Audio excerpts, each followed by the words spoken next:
Ó ní kí ni ń pọ̀ lẹ́kún. Ya Rasulallah. Èdè òjíṣẹ́ Ọlọ́run ọba kí ni ń pọ̀ lẹ́kún. Wa qala kayfa la abki wa zi akiru hajjati lahu jubadaha. Ànábì lóhùn ò ṣe ní sunkún. Ó lè yí ni ájìgbẹ̀yìn tóun fẹ́ ṣe tóun ò ní sèmí lẹ́yìn ẹ̀ má. Wa bukani firakul kabati. Ànábì ní òun fẹ́ ya Kàábà lẹ̀ lára. Yíya alẹ̀ tóun fẹ́ ya alẹ̀ ń pa òun lẹ́kún. Wa tawdi'u lil muslimina. Òun fẹ́ dágbére fáyìn mùsùlùmí ń pa òun lẹ́kún. Thumma qala liyuballigha al-hadirul ghaiba minkum. Ànábì lẹ́nu tó bá wá nù yín kọ́ sọ fẹ́ni tí ò wá.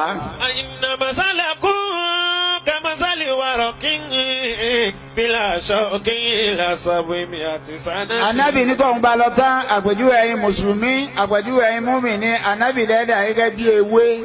Bila shawkin. Ewé ẹ̀ tutù ní kò ní ṣẹ́gun bẹ́ẹ̀ fọ́gọ́rùn méjì ọdún tóun bá lọ tán. Thumma takunu ummati waraqan wa shawkan Ànábì- ila tamami alfi sanati. Ànábì lẹ́yìn 100 ọdún méje Ànábì lẹ́yìn wá dewé àtẹ̀gùn ẹ wàá dì bẹ́ẹ̀ fọ́dún mẹ́ta fún 100 ọdún mẹ́ta yóò máa jẹ́ pé ẹran ọdún. Thumma takunu ummati shawkan bila waraqin. Ànábì ní lẹ́yìn ẹgbẹ̀rún ọdún yẹn ẹ wàá kú kìkì dẹ́ẹ̀gùn kò ní í ṣéwé lára yín mọ́.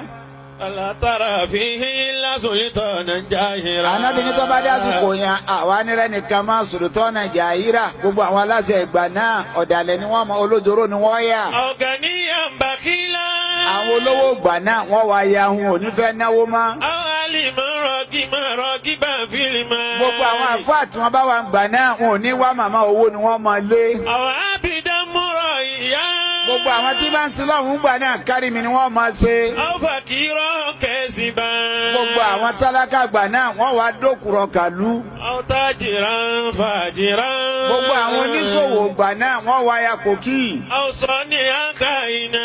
Gbogbo àwọn oníṣẹ́ ọwọ́ gbà náà ọ̀dàlẹ̀ ni wọ́n yà. Àwọn ṣe ìkàǹkà fìlà. Gbogbo àwọn àgbàlagbà tó bá wà ń gbà náà tá a fọkàn bá gbẹ lọ kọ̀rọ̀ bá wọn ànábì ní òpònú ni wọ́n yà ń gbà náà wọn ò ní nílà káyì. Àwọn sábà ń fọ̀dí ìhà. Gbogbo àwọn ọ̀dọ́ tó bá wà nígbà náà olùbalẹ̀ jẹ́ ni wọ́n. Àwọn ìmúra àtànlá àyàwálà. Ànábì láwọn obìnrin ìgbà náà kò ní sí tìjú fún wọn mọ́. Mọ̀kànláwò kan ṣàtúnkẹ́ ìbáyẹ̀kúnú dálíkà sàmánù ya Rasulullah.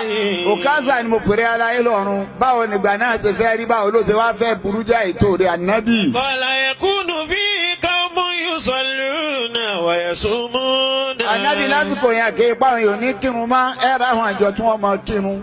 Bí a ṣe ń kírun wọ́n máa gbàwẹ̀. Wọ́n kírun jàsùkò mi lọ. Wọ́n gbàwẹ̀ jàsùkò mi lọ. Wa yaqra'una al-Qur'an.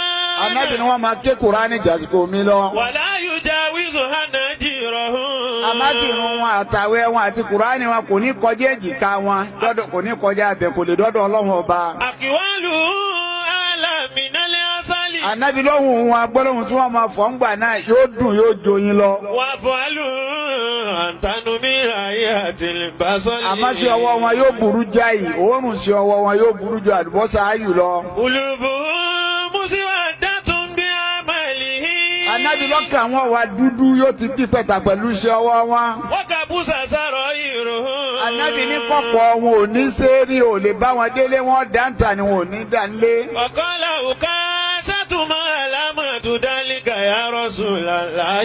Òkázà wa ní kí ni àpẹẹrẹ ẹgbà yẹn gan táàfì máa pàpẹẹrẹ àsìkò yẹn ti tó. Wa qala ar-rasul. Ànábì wa sọ báyìí pé. ukurima shuara'u. Ànábì lásìkò òun ló ní ọ̀tá ìgbà tí wọ́n bá ń pa àwọn olórin lé. Wa uhina lil ulama. Ànábì ni wọ́n ní fẹ́ gbọ́ wá sí wọn mọ̀ wáyé yẹ àwọn àfáà. Wa tushawiru nisa. Ànábì láwọn obìnrin ni wọ́n kù fún ọmọ bá dámọ̀ràn. Wa kulita bil amwali riba. Ànábì nígbà àwọn wà lówó èlé ní ọ̀wà àgbàlẹ̀ kan.